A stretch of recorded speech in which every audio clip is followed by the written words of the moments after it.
yung characteristic na pag ito tingnan nyo diba? Isa sa napansin ko habang naglalakad tayo sa way na to, mayroon akong nakita na isang klase ng halaman. Ayan, ang dami. Hindi ko alam kung ano yung tawag dito, pero alam ko kung ano yung meron dito. Kasi ito yung tinatawag na shampoo ng mga kahayupan, Mayroon tong characteristic na tinatawag, or meron sa sariling characteristic na pag ito tingnan nyo diba?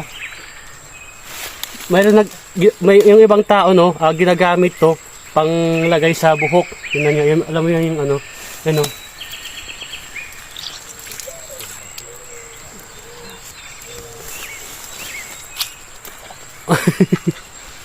diba? Di ko alam kung bakit ganito, pero ang